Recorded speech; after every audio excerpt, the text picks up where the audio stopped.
Hello friends, मैं नवनीत पांडे आप सभी का आपके अपने चैनल ड्रीम डेस्क पर स्वागत करता हूं। आज इस वीडियो में मैं आप लोगों को केमिस्ट्री के रियल डबल ट्रबल के बारे में बताने वाला हूं। रियल डबल ट्रबल बोले तो आज मैं आप लोगों को एक ऐसे केमिकल कंपाउंड के बारे में बताने वाला हूं जो कि डबल फेस शो करता है, मींस की जो कि डबल कैरेक्टर शो करता है। मतलब एक ऐसे कंपाउंड के बारे में बताने जा रहा हूं जो एसिड के पास जाता है तो बेस बन जाता है और बेस के पास जाता है तो एसिड बन जाता है। मैं जिस कंपाउंड की बात कर रहा हूं वो है एम्फोटेरिक ऑक्साइड्स। तो अब चलते हैं हम अपने टॉपिक केमिस्ट्री के डबल ट्रबल बोले तो एम्फोटेरिक ऑक्साइड पर। तो सबसे पहले हम जान लेते हैं एम्फोटेरिक ऑक्साइड कहते किसे हैं। तो अगर सिंपल शब्दों में बोलें तो एम्फोटेरिक ऑक्साइड ऐसे ऑक्साइड होते हैं जो एसिड के साथ भी रिएक्शन करते हैं और बेस के साथ भी रिएक्शन करते हैं। मेटल के दो ऑक्साइड्स ऐसे होते हैं जो एसिड का भी नेचर शो करते हैं और बेस का भी नेचर शो करते हैं।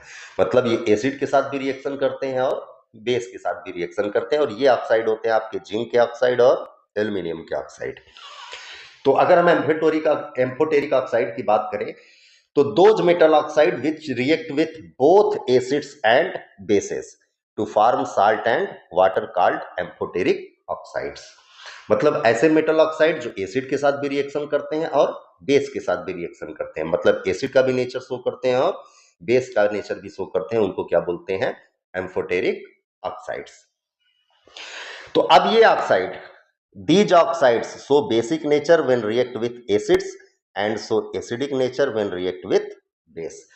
तो हम अगर बोलें तो एम्फोटेरिक ऑक्साइड जब एसिड के साथ रिएक्शन करते हैं तो बेस का नेचर शो करेंगे, और जब बेस के साथ रिएक्शन करेंगे तो एसिड का नेचर शो करेंगे। ठीक है, तो अब आपको पहले भी पढ़ चुके हैं न्यूट्रलाइजेशन रिएक्शन, जिसमें आपको पता है कि जब एसिड बेस के साथ रिएक्शन करता है तो साल्ट और वाटर का फॉर्मेशन होता है। और यहाँ पे आप पढ़ रहे हैं कि एम्फोटेरिक ऑक्साइड जब एसिड के साथ रिएक्शन करते हैं तब भी साल्ट और वाटर बनाते हैं, जब बेस के साथ रिएक्शन करते हैं तब भी साल्ट और वाटर बनाते हैं। और आपको ये बात पहले के क्लासेस में भी आप पढ़ चुके हैं कि साल्ट और वाटर का फॉर्मेशन तभी होता है जब एसिड और बेस रिएक्शन करते हैं। तो अगर एम्फोटेरिक ऑक्साइड एसिड के साथ रिएक्शन करके साल्ट और वाटर बना रहा है तो इसका मतलब एसिड के साथ रिएक्शन करते समय वो बेस का नेचर शो कर रहा है, और यही एम्फोटेरिक ऑक्साइड जब बेस के साथ रिएक्शन करके साल्ट और वाटर बना रहा है तो इसका मतलब बेस के साथ रिएक्शन करते वक्त ये एसिड का नेचर शो कर रहा है। तो आइए हम एग्जांपल के द्वारा समझते हैं। तो सबसे पहले हम जिंक ऑक्साइड का रिएक्शन कराएंगे एसिड के साथ और बेस के साथ। तो जिंक ऑक्साइड जब हाइड्रोक्लोरिक एसिड के साथ रिएक्शन कर रहा है तो ये बना रहा है जिंक क्लोराइड और वाटर। और आप सबको पता है कि जिंक क्लोराइड होता है मेटल का साल्ट, क्लोराइड साल्ट होता है ना। तो अब हाइड्रोक्लोरिक एसिड आप सबको पता है कि एक एसिड होता है, और हाइड्रोक्लोरिक एसिड के साथ रिएक्शन करके जिंक ऑक्साइड क्या बना रहा है? जिंक क्लोराइड बना रहा है, जो कि एक साल्ट है, साथ ही साथ वाटर का फॉर्मेशन कर रहा है। इसका मतलब हाइड्रोक्लोरिक एसिड के साथ रिएक्शन करते वक्त जिंक ऑक्साइड किसका नेचर शो कर रहा है? बेस का नेचर शो कर रहा है। ठीक है, दूसरी कंडीशन है यही जिंक ऑक्साइड सोडियम हाइड्रोक्साइड जो कि एक बेस है, इस सोडियम हाइड्रोक्साइड के साथ रिएक्शन करके सोडियम जिंकेट बना रहा है जो कि एक साल्ट होता है, और सोडियम जिंकेट के साथ साथ वाटर का फॉर्मेशन कर रहा है। तो अब जब यही जिंक ऑक्साइड बेस के साथ रिएक्शन करके साल्ट और वाटर बना रहा है तो इसका मतलब सोडियम हाइड्रोक्साइड के साथ रिएक्शन करते वक्त ये जिंक ऑक्साइड क्या कर रहा है? एसिड का नेचर शो कर रहा है ना। तो अब ये जिंक ऑक्साइड देखिए आपका हाइड्रोक्लोरिक एसिड के साथ भी रिएक्शन कर रहा है, यही जिंक ऑक्साइड आपका सोडियम हाइड्रोक्साइड के साथ भी रिएक्शन कर रहा है, यही जिंक ऑक्साइड आपका हाइड्रोक्लोरिक एसिड के साथ रिएक्शन करके जिंक क्लोराइड नाम का साल्ट बना रहा है और वाटर बना रहा है, और यही जिंक ऑक्साइड सोडियम हाइड्रोक्साइड के साथ रिएक्शन करके सोडियम जिंकेट नाम का साल्ट बना रहा है और वाटर बना रहा है। इसका मतलब हाइड्रोक्लोरिक एसिड के साथ रिएक्शन करते वक्त जिंक ऑक्साइड बेस का काम कर रहा है, और सोडियम हाइड्रोक्साइड के साथ रिएक्शन करते वक्त यही जिंक ऑक्साइड एसिड का काम कर रहा है। ठीक है, दूसरा एग्जांपल देखते हैं aluminium oxide. Aluminium oxide hydrochloric acid के साथ रिएक्शन करके एल्यूमिनियम क्लोराइड बना रहा है, और एल्यूमिनियम क्लोराइड भी क्या होता है? साल्ट होता है, और साथ ही साथ वाटर का फॉर्मेशन कर रहा है।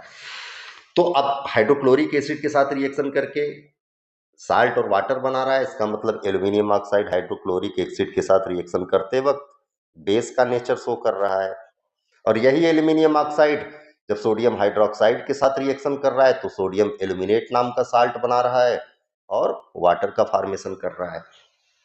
इसका मतलब सोडियम हाइड्रोक्साइड के साथ रिएक्शन करते वक्त एल्यूमिनियम ऑक्साइड एसिड का नेचर शो कर रहा है ना। तो अब आपने जिंक ऑक्साइड देख लिया, एल्यूमिनियम ऑक्साइड देख लिया। जिंक ऑक्साइड आपका एसिड के साथ भी रिएक्शन करके साल्ट बना रहा है और यही जिंक ऑक्साइड बेस के साथ रिएक्शन करके भी साल्ट बना रहा है। एल्यूमिनियम ऑक्साइड भी एसिड के साथ रिएक्शन करके साल्ट और वाटर बना रहा है, यही एल्यूमिनियम ऑक्साइड बेस के साथ रिएक्शन करके भी साल्ट और वाटर बना रहा है। इसका मतलब जिंक ऑक्साइड और एल्यूमिनियम ऑक्साइड जब एसिड के साथ रिएक्शन कर रहे हैं तो बेस का नेचर शो कर रहे हैं, और यही जिंक ऑक्साइड और एल्यूमिनियम ऑक्साइड जब बेस के साथ रिएक्शन कर रहे हैं तो एसिड का नेचर शो कर रहे हैं। मतलब ये जो एम्फोटेरिक ऑक्साइड है, मतलब जिंक के ऑक्साइड है और एल्यूमिनियम के ऑक्साइड है, ये डबल कैरेक्टर शो कर रहे हैं, डबल फेस शो कर रहे हैं। एसिड के साथ जा रहे हैं तो बेस बन जा रहे हैं और बेस के साथ जा रहे हैं तो एसिड बन जा रहे हैं। तो सिंपल शब्दों में अगर हम एम्फोटेरिक ऑक्साइड को डिफाइन करें तो एम्फोटेरिक ऑक्साइड एक ऐसे ऑक्साइड होते हैं, मेटल के ऐसे ऑक्साइड होते हैं जो एसिड के साथ भी रिएक्शन करते हैं और बेस के साथ भी रिएक्शन करते हैं, और दोनों कंडीशन में ये साल्ट और वाटर बनाते हैं। तो अगर इसको हम डिफाइन करें तो बोल सकते हैं those metal oxides which react with both acid as well as base to form salt and water. और साथ ही साथ ये भी बताएंगे, इसकी प्रॉपर्टी लिखेंगे। क्या बताएंगे इसकी प्रॉपर्टी? कि when these amphoteric oxides react with acids they show basic nature, and when these amphoteric oxides react with base they show acidic nature। मतलब जब हम इन एम्फोटेरिक ऑक्साइड का रिएक्शन एसिड से कराते हैं तो ये बेस का नेचर शो करते हैं, और जब इनका रिएक्शन हम बेस से कराते हैं तो ये एसिड का नेचर शो करते हैं। मीन्स कि these amphoteric oxides show the nature of both acid as well as base। मतलब ये एम्फोटेरिक ऑक्साइड एसिड का भी नेचर शो करते हैं और साथ ही साथ बेस का भी नेचर शो करते हैं। मतलब ये डबल नेचर शो करते हैं, डबल कैरेक्टर शो करते हैं, डबल फेस रखते हैं। एसिड के पास जाते हैं तो बेस बन जाते हैं, बेस के पास जाते हैं तो एसिड बन जाते हैं। उम्मीद करता हूं कि आप लोगों को वीडियो पसंद आया होगा, और अगर वीडियो पसंद आया हो तो वीडियो को लाइक और शेयर जरूर करिएगा। साथ ही साथ आगे के वीडियो के अपडेट्स इजीली मिल जाएं, इसलिए चैनल को सब्सक्राइब जरूर करिएगा।